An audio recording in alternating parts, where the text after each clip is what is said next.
안녕하십니까? 안녕하세요.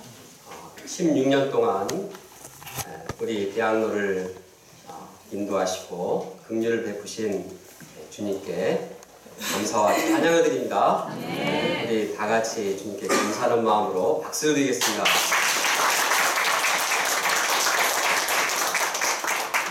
이 역사에 동참하시고 또 헌신하신 우리 동역자님들께 감사하고 또 기도로 지원하신 오늘 우리 김보금 사모님을 비롯해서 목자님들 오셔서 축하하고 기도로 지원하신 것을 감사합니다. 16년 전 우리가 대학로를 개척할 때 바울의 개척 역사를 배우고자 했습니다. 그래서 사도행전 19장 20절 말씀을 붙들었습니다. 이와 같이 주의 말씀이 힘이 있어 흥왕하여 세력을 얻으니라. 주의 말씀은 힘이 있어서 힘을 얻었고 세력을 얻게 되었습니다. 주님의 말씀이 힘이 있어서 사도 바울이 3년 동안 에베소를 개척하는 동안에 소아시아의 7교회와 골로새 교회와 또 다른 여러 교회를 세웠습니다. 또 말씀이 힘이 있어서 이 죄의 세력, 또 악령의 세력, 질병의 세력을 다 몰아냈습니다. 주의 말씀이 힘이 있어서 영적으로 음란하고 타락한 이 에베소 땅을 거룩하게 변화시켰습니다. 주의 말씀이 힘이 있다는 사실은 다 압니다. 그런데 주의 말씀이 있는데도 불구하고 어떤 곳은 부흥의 역사가 일어나고 어떤 곳은 잠잠합니다. 에베소 교회 역사를 보면 사도 바울이 그 목자의 생활을 아주 잘 감당했습니다. 그래서 우리는 이 사도 바울의 목자의 생활, 그 생활이 어땠는가를 배우고자 합니다. 그래서 사도 바울과 같이 우리도 말씀에 힘을 덧입어서 새로운 이러한 역사를 이루기를 간절히 소원합니다. 네. 첫째, 바울은 겸손하게 섬겼습니다. 어떻게 섬겼다고요? 겸손하게 섬겼습니다. 사도 바울은 밀레도에 있는 장로들을 에베소에 있는 장로들을 밀레도에 초청했습니다. 그리고 그들에게 고별의 메시지를 전했습니다.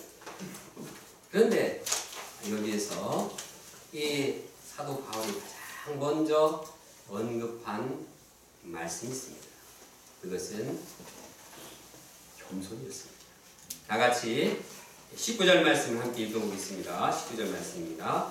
시작. 모든 겸손과 존중이며 유대인의 관계로 말미암아 주를 섬긴 것과. 바울의 에베소 구축은 겸손으로부터 시작되었습니다. 여기서 겸손은 그냥 겸손이 아니라 모든 겸손이라고 말하고 있습니다. 영어로 보면 great humility, 큰 겸손, 온전한 겸손, 위대한 겸손 말합니다. 이 겸손은 사도 바울이 예수님으로부터 배우고 체험한 그러한 겸손이었습니다. 사도 바울은 예수님의 겸손을 다음과 같이 말하고 있습니다. 그는 근본 하나님의 본체시나 하나님과 공동됨을 취할 것으로 여기지 아니하시고 오히려 자기를 비워 종의 형체를 가져 자기를 사람들과 같이 두셨고 사람의 모양으로 나타내사 자기를 낮추시고 죽기까지 복종하셨으니 곧 십자가에 죽으시니라. 사도 바울이 예수님의 겸손을 배움으로 에베소의 모든 사람들을 다 섬길 수가 있었습니다. 사실 바울이 에베소 사람들을 섬기는 데에는 어려움이 있었습니다. 에베소는 철학의 본고장이었습니다. 그래서 그 사람들은 아주 철학에 대한 자부심뿐만 아니라 아주 그 교만한 그리고 또 미신이 판을 쳤고 우상 숭배가 많았습니다. 그들은 막 점보는 일이 아주 유행이었습니다. 거기다가 또 제사를 드리면은 음란한 행위를 거침없이 행했습니다. 그들 마음속에는 죄악된 본성이 쌓이고 굳어졌습니다. 이런 사람들에게 거룩한 말씀을 심을 때 그들이 이것을 잘 받아들일 리가 없었습니다. 튕겼습니다. 그러나 사도 바울은 이들을 겸손한 마음으로 섬겼고 그 마음을 열어서 말씀을 심었습니다. 또한 그들보다 더 힘들게 하는 자들이 있었습니다. 그들은 에베소에 있는 유대인들이었습니다. 유대인들은 사도 바울을 아주 미워하고 핍박했습니다. 다른 지역에서 원정 와가지고 사도 바울을 내쫓으려고 하고 또 죽이려고 했습니다. 그래서 사도 바울은 너무 화가 나고 막 감정이 폭발해서 나는 너를 사랑하는데 너희들이 왜 이렇게 나를 괴롭히냐. 그냥 정말 이제 복음 역사 너무 힘들다 하고 포기하지 않습니다. 겸손하게 인내하며 참고 계속적으로 말씀을 증거했습니다. 또 사도 바울이 회당에서 나와서 어린 제자들 섬길 때도 겸손이 요구되었습니다. 이 어린 제자들은 예수를 믿은 지 얼마 되지 않았습니다. 영적으로 어렸습니다. 영적으로 어린 제자들을 말씀으로 돕기 위해서는 낮아져서 눈높이 교육을 해야 했습니다. 그리고 그들이 정말 능력 있는 또 영적인 그런 제자들로 성장해 보았습니다. 그러고 보면 바울은 에베소에 있는 모든 한 사람 한 사람을 다 겸손으로 보았습니다. 그랬을 때 사람들이 말씀을 영접하게 되었고 말씀이 그들의 마음에 심겨지자 거기에 놀라운 변화의 역사가 강력하게 일어났습니다. 우리 목자들에게 우선적으로 필요한 것은 겸손입니다. 마치 전쟁에 나가는 장수는 갑옷을 입듯이 우리 목자들은 겸손으로 무장이다. 목자가 아무리 똑똑하고 잘나도 겸손하지 않으면 양들은 마음을 꼭 닫아버립니다. 그래 잘났어 너나 잘하세요 하고 그냥 튕겨버립니다. 그러나 목자가 겸손하면 양들은 마음의 문을 열고 또 그를 통해서 겸손하신 예수님을 배웁니다. 그래서 예수님의 좋은 제자로 성장합니다. 성 어거스틴은 말했습니다. 모든 덕이 하늘에 오르는 사다리인데 겸손이 그 첫 번째 계단입니다. 이 첫째 계단에 오르면 그 다음에는 위로 올라가는 것이 매우 쉬운 것입니다. 양들을 하나님께로 인도하기 위해서 가장 먼저 필요한 것은 겸손입니다. 실제로 목자가 양을 초청할 때 그냥 겸손해 아쉬운 듯 이렇게 낮아야 합니다. 그냥 캠퍼스에 가서 설문지 하나만 써주실래요? 시간 잠깐 좀 내주실래요? 1분이면 됩니다. 그냥 아쉬운 듯 뭐 별로 아쉬울 것도 없지만 그냥 좀 부탁을 하고 겸손히 낮아져야 합니다. 그래도 이렇게 겸손하게 했다고 해서 양들이 받아주냐? 대부분의 양들이 거절합니다. 그래도 계속해서 겸손한 자세로 초청할 때 이제 거기에 한 사람이 성경 공부를 할 수가 있습니다. 근데 성경 공부 한다고 해서 겸손이 필요 없는 것이 아닙니다. 어떤 양들은 그냥 문제집 놓고 이게 누가 만든 문제지냐 이렇게 따집니다. 또 어떤 양들은 그냥 말씀을 공부하려고 하지 않고 뭐 다윗의 진화론이 어떻고 뭐 도스토옙스키가 어떻고 뭐 그냥 여러 자기 철학을 주장하면서 이야기를 펼칩니다. 저도 처음 1대1 하는데 그냥 1번 문제 가지고 1시간 이상 끌으니까 그냥 목자가 힘들어서 그냥 포기를 해버렸습니다. 저만 그런 줄 알았는데 영국의 이안 케어 형제도 그냥 목자가 말씀을 전하는데 막 반발을 하고 막 책상을 두드리면서 그게 말이 되느냐 이렇게 문을 꽉 닫고 나갔습니다. 그러나 목자가 끝까지 품어주고 겸손하게 말씀을 섬겼을 때 저도 이렇게 말씀을 영접하고 변화되어 또 이안페어 목자가 되어서 영국 지부장이 되었습니다. 말씀을 전할 때 겸손한 마음으로 끝까지 섬길 때 이것이 이제 마음 가운데 함께하고 새로운 역사를 시작하게 되는 것입니다. 지난해 우리 가운데 CBF 형제님, 자매님들이 많이 초청되었습니다. 우리 CBF 형제님들을 바라볼 때, 자매님들을 바라볼 때, 아이고 꼬맹이들 이렇게 무시해서는 안 돼요. 예수님께서는 어린 아이들을 놓고서 제자들이 좀 배워라. 뭘 배우라고 했습니까? 그들이 정말 자기를 낮추는 사람이 것을 배우라고 했습니다. 예수님은 말씀했습니다. 누구든지 이 어린아이와 같이 자기를 낮추는 사람이 한 천국에서 큰 자니라. 예수님의 가르침과 같이 우리가 어린아이들을 보더라도 정말 그들을 통해서 배우고 그들이 얼마나 자기를 낮추는가를 배워야 합니다. 또 어린아이들도 귀하게 여기고 그들에서 배우고자 하는 그 예수님의 겸손도 우리가 배우기 원합니다. 우리가 겸손해질 때 어떤 종류의 사람들도 하나님께로 인도할 수가 있습니다. 둘째, 바울은 눈물로 섬겼습니다. 바울의 겸손은 양들을 향한 눈물로 이어졌습니다. 그 눈물은 사랑으로 인한 것이었습니다. 마음에 사랑이 있을 때 눈물이 나왔습니다. 예를 들어 양들이 힘들어하면 바울도 마음으로 괴로워하고 눈물을 흘렸습니다.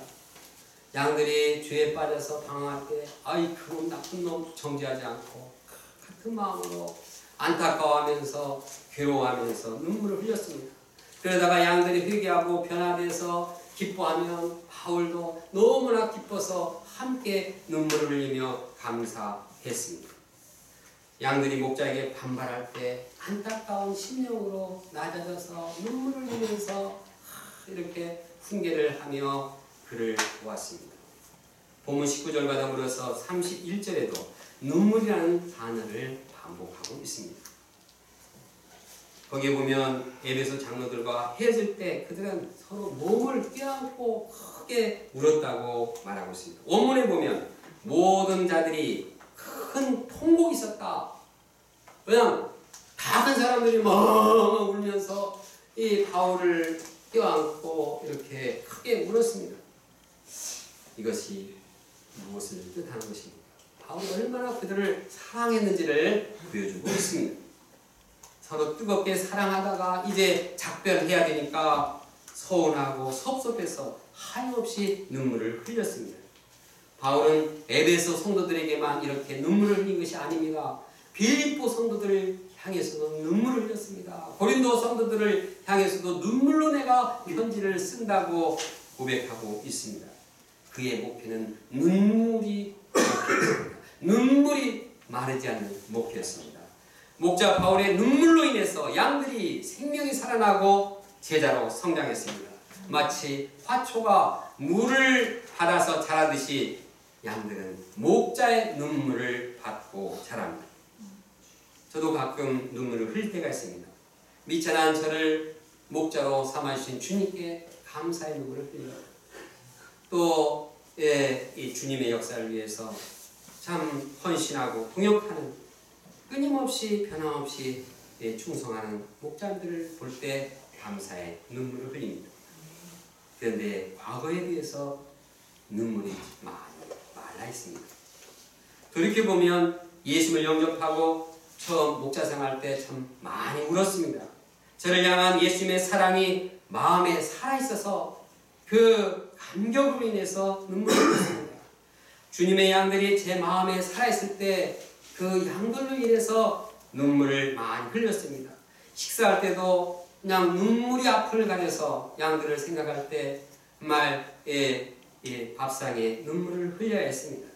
양을 위해서 양들이 죄에 빠져서 헤매는 모습을 볼 때 눈물을 흘리고 닷새 동안 금식을 하면서 주님께 매달리기도 했습니다. 그러다가 양들이 회복되면 기뻐하고 또 감사해서 울었습니다. 그때와 같이 제가 순수한 사랑으로 마음에 사랑이 살아있어서 눈물을 흘리는 목자가 되어야겠습니다. 우리가 한 사람을 위해서 눈물로 기도하고 사랑하는 목자가 되기 원합니다. 더 나아가서 우리가 영적으로 방황하는 많은 젊은이들을 위해서 눈물로 기도하는 목자가 되기를 간절히 원합니다. 셋째, 바울은 밤낮으로 각 사람을 말씀으로 가르쳤습니다. 사도 바울이 겸손하게 또 눈물을 흘리면서 집중적으로 한 일이 있습니다. 이것이 진짜 중요한 일입니다. 그것은 밤낮 없이 말씀을 가르치는 일이었습니다. 그는 눈물과 겸손의 성경 선생님이었습니다. 예수님께서 양들을 불쌍히 여기셨을 때 무엇을 하셨습니까? 그들을 긍휼히 여기셔서 여러 가지 말씀을 가르치셨다고 기록되어 있습니다. 예수님께서 양들을 사랑하는 증거로 말씀을 가르쳤습니다. 이와 같이 바울도 양들을 사랑했기 때문에 유익한 것이면 집에서나 공중에서나 길거리에서나 어디서나 말씀을 전했습니다. 우상의 도시, 음란의 도시, 유대인들이 방해하는 그 도시에서 담대하게 말씀을 전했습니다. 이것은 위험한 일이었습니다. 누가 갑자기 와가지고 목덜미를 잡고 바울을 위협하고 죽이려고 할 수도 있었습니다. 그걸 알았습니다. 그러나 그는 개의치 않고 복음을 담대히 전했습니다. 만약 당시에 핸드폰이 있었고 문자의 메시지가 있었고 또 카톡이나 스카이프가 있었으면 그냥 그것을 활용해서도 열심히 말씀을 전했을 것입니다. 바울이 얼마나 말씀을 열심히 전했는지 다음과 같이 고백합니다. 내가 꺼리지 않고 하나님의 뜻을 다 여러분에게 전하였습니다. 그는 또한 눈물로 각 사람을 훈계했습니다. 31절을 함께 읽어보겠습니다. 시작. 그러므로 여러분이 일깨어 내가 3년이나 밤낮 쉬지 않고 눈물로 각 사람을 훈계하는 것을 기억하라. 바울은 양떼들을 영적으로 보호하기 위해서 눈물로 1대1로 훈계했습니다. 훈계란 영적으로 이제 분별력을 갖도록 말씀을 가르친 것을 의미합니다. 바울은 밤이나 낮을 가리지 않고 말씀을 전했습니다. 비가 오나 오지 않으나 날씨가 덥건 춥건 열심히 말씀을 전했습니다. 바울이 한 사람 한 사람 일일이 대화하는 것은 쉬운 일이 아니었습니다. 그들의 문제는 다양했습니다. 그들은 성별도 다르고 연령도 다르고 자기가 봉사하는 직업도 다르고 생각도 달랐습니다. 이러한 자들을 한 사람 한 사람 들어주고 거기에 맞는 말씀을 준다는 것은 쉽지 않은 일이었습니다. 그러나 그렇게 했습니다. 그래서 한 사람 한 사람이 세상에서 승리하도록 영적인 삶을 살도록 도왔습니다. 과거 우리 믿음의 선배들은 바울처럼 말씀을 가르치는 데 힘썼습니다. 여러 가지 문제가 있을 때 이 양들의 문제를 해결하기 위해서 그냥 성경 전권을 보면서 이렇게 이 문제점 해결책을 찾았습니다. 우리 김양훈 목사님이 참 자신이 너무 말씀이 없는데 양들이 와서 문제를 물어보면 그렇게 밤새도록 말씀을 읽으면서 그 문제점을 찾았다고 하는 것이 기억납니다. 또 양들을 1대1 말씀으로 전하는데 온 힘을 다했습니다. 어떤 목자는 막 한 주에 막 30팀 하고 그냥 밥을 먹고 아침에 일어나서 1대1하고 밥 먹고 1대1하고 그냥 하루 종일 이렇게 1대1을 했을 때 우리 모임 가운데 이 국내 캠퍼스가 개척되고 많은 영향력을 끼쳐서 이제 세계 90개국에 선교사를 파송하고 개척 역사가 이루어졌습니다. 말씀을 열심히 가르칠 때 거기에 놀라운 변화의 역사가 있습니다. 그러면 바울이 양들에게 전한 말씀의 핵심 내용이 무엇입니까? 그것은 하나님 앞에 회개하고 예수님을 믿게 하는 것입니다. 21절을 다 같이 함께 읽어보겠습니다. 21절 말씀입니다. 시작. 유대인과 헬라인들에게 하나님께 대한 회개와 우리 주 예수 그리스도에 대한 믿음을 전하는 것이다. 바울은 양들이 하나님 앞에서 자기 죄를 발견하고 회개하도록 도왔습니다. 왜냐하면 모든 사람은 죄 문제를 해결해야 구원을 얻기 때문입니다. 성경은 선포합니다. 의인은 없나니 하나도 없으며 모든 사람이 죄를 범하였음에 하나님의 영광에 이르지 못하노니 누구든지 의인은 없습니다. 모든 사람은 죄가 있음을 시인해야 합니다. 죄인임을 시인해야 합니다. 특히 초신자들은 자기가 하나님을 몰랐던 것이 죄요, 하나님을 의지 않았던 것이 죄고 하나님을 인정하지 않고 산 것이 죄임을 깨닫고 회개합니다. 동시에 예수 그리스도를 믿어야 합니다. 예수 그리스도께서 나의 죄를 사셔 십자가에 죽으셨다, 이 사실을 영접해야 합니다. 그럴 때 하나님과 바른 관계성을 맺게 됩니다. 이것이 성경이 말하는 핵심 진리입니다. 아무리 다른 말씀을 전해도 이 핵심 내용을 전하지 않으면 거기에는 구원이 없습니다. 거기에는 신앙의 분명한 성장도 없습니다. 좋은 제자가 될 수 없습니다. 그러기에 예수님께서도 다른 무엇보다도 회개와 믿음을 강조했습니다. 회개하라, 회개하고 복음을 믿으라. 세례 요한도 회개하라, 천국이 가까웠느니라. 사도 베드로도 각각 너희가 회개해서 예수 그리스도 이름으로 세례를 받고 죄사함을 받으라. 다른 모든 사도들도 이처럼 회개와 예수님을 믿음을 강조했습니다. 그러므로 회개와 믿음이 우리가 전해야 할 핵심 메시지입니다. 그래서 하나님과의 끊어진 관계를 다시 회복하도록 해야 합니다. 하나님과 동행하며 살도록 해야 합니다. 그런데 우리가 양들에게 회개하도록 말하기가 쉽지 않습니다. 이 양에게 회개하라면 그렇잖아요. 간신히 배웠는데 그냥 회개해라 하면 도망갈까봐 그것을 강조하지 못합니다. 이때는 어떻게 해야 됩니까? 우리가 먼저 회개하고 복음을 믿는 생활을 해야 합니다.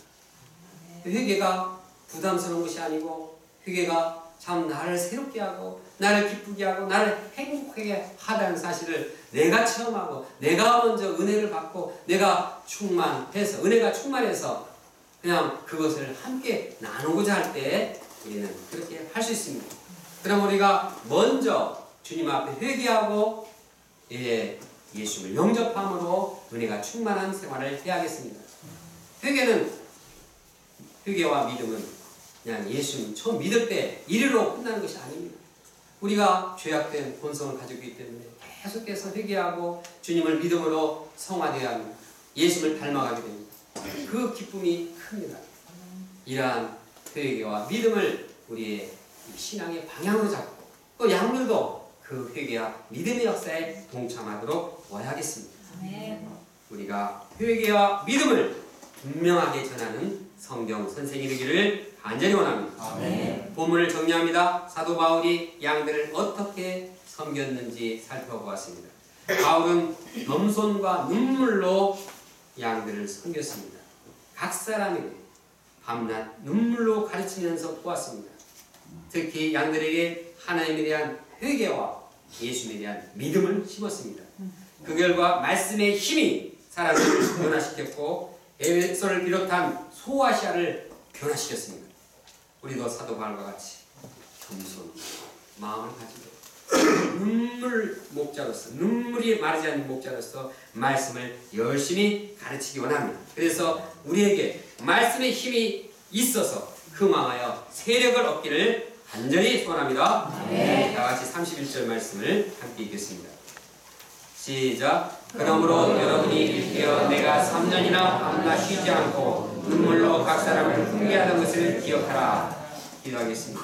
감사하신 하나님 아버지, 주님의 긍휼과 사랑으로 태양로를 개척해 하시고 이제까지 인도하신 것을 감사합니다.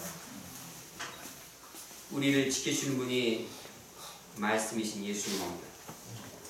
우리가 말씀 앞에서 정말 예수님의 겸손을 배우고 예수님의 눈물의 그 목자 이 상 심정 있는 그 목자의 마음을 배워서 양들에게 말씀을 정말 열심히 증거하는 이러한 공동체가 될 수 있도록 도와주셨어서 사도 바울이 에베소 개척 역사를 이와 같이 말씀의 힘을 덧입어서 감당한 것처럼 저희들도 정말 이 말씀의 힘을 덧입어서 주님의 양들을 섬기기 위해서 저희가 먼저 회개하고 예수님을 믿음으로 은혜의 생활을 감당하며 이 역사에 다른 많은 양들도 동참할 수 있도록 은혜를 베풀어 주셨어서 참 주님께서 우리 대학을 위해서 또 참 주의 역사를 위해서 헌신한 우리 동역자들에게 위로부터 성령으로 충만케 하시고 정말 지치지 않는 힘을 허락하여 주셨어서 또 참 우리 대학을 위해서 이 공간을 초월해서 기도하고 사랑으로 지원하는 우리 또 오늘 오신 모든 우리 귀한 목자님들, 동역자들 그 마음 가운데 주님께서 은혜를 충만히 허락하여 주셨어서 예수님의 이름으로 기도합니다. 네.